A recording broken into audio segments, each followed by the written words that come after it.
KTR కవితపై station Ghanpur MLA Kadiyam Srihari మండిపడ్డారు. వారిద్దరికీ వింత జబ్బు సోకిందని అన్నారు. మీడియా సమావేశాలు పెట్టడానికే జిల్లాలకు వెళుతున్నారు. మీడియాలో కనిపించకపోతే వాళ్లకు బీపీ పెరుగుతోందని విమర్శించారు. బీసీ రిజర్వేషన్ల గురించి కవితను ఎవరడిగారు, అసలు ఆమెకి ఏం అవసరం అని కడియం శ్రీహరి ప్రశ్నించారు.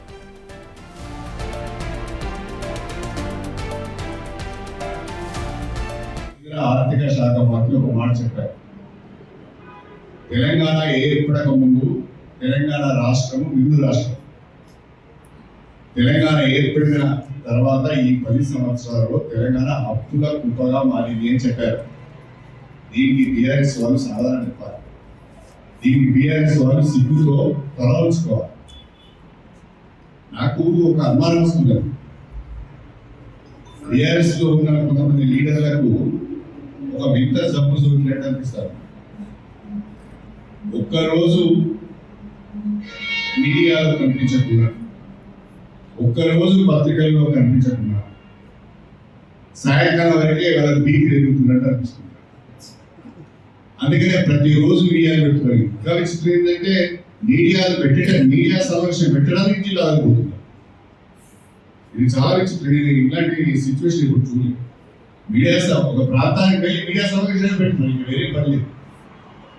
అంటే ఎంత కక్కుర్తితో ఉన్నారో మనం అర్థం చేసుకోవచ్చు. ఒక్కరోజు బొమ్మ అవ్వబడకుండా, ఒక్కరోజు మీడియాలో వాళ్ళ ముఖం అవ్వబడకుండా, పత్రికల్లో వాళ్ళ ఫోటో రాకుండా అయ్యో ఎక్కడ వెనకబడిపోతాము అని ఒక ఇంత జబ్బుతో బాధపడుతున్నారు. ఈ ఇంత జబ్బు ఎక్కువగా కేటీఆర్కు కవితకే ఉన్నది.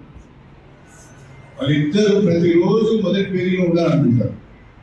అదేం రోగమో అర్థం కాదు. ఏదో ఒకటి కావాలని మాట్లాడే ప్రయత్నం.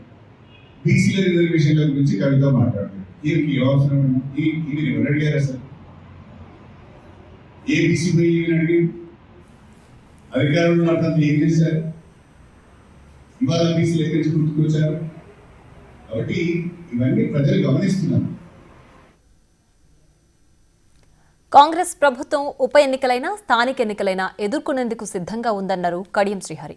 బీఆర్ఎస్ నాయకులు అధికారం కోల్పోయి ఆగమాగం అవుతున్నారని, ఎవరెన్ని కుట్రలు చేసినా 4 ఏళ్ల తర్వాతే సాధారణ ఎన్నికలు వస్తాయన్నారు కడియం. పదవి లేకుండా, అధికారం లేకుండా ప్రజాసేవ చేసే అలవాటు బీఆర్ఎస్ లేదు.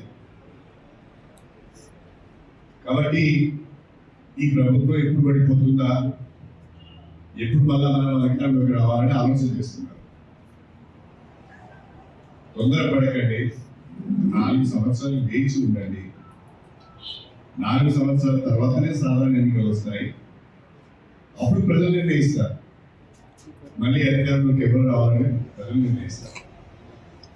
కానీ మీరు తొందరపడి నానా యాగి చేసి ప్రజా సమస్యలను గాలి వదిలేసి ప్రతిరోజు ఎక్కడో ఒక దగ్గర పత్రికా విలేకరుల సమావేశం పెట్టి ప్రభుత్వం పైన ఉన్నతి పోవడమే రాజకీయం అనేది దగ్గర ప్రవర్తిస్తున్నారు. ఇది పద్ధతి కాదు. నేను చాలా స్పష్టంగా చెప్పాను. కాంగ్రెస్ ప్రభుత్వము ఉప ఎన్నికలను ఎదుర్కోవడానికి సిద్ధంగా ఉన్నది. కాంగ్రెస్ ప్రభుత్వము స్థానిక సంస్థలు ఎదుర్కోవడానికి సిద్ధంగా ఉన్నది. కాంగ్రెస్ ప్రభుత్వం ఎప్పుడు ఎన్నికలు వచ్చినా ప్రజల ఆశీర్వాదంతో మళ్ళీ గెలుస్తుందనే ధీమా మాకుంది. కానీ పాపం మతి భ్రమించి మతి స్థితిని కోల్పోయి అధికారాన్ని కోల్పోయిన నేపథ్యంలో పిచ్చిగా మాట్లాడుతున్నారు. అది పెద్దగా పట్టించుకోవాల్సిన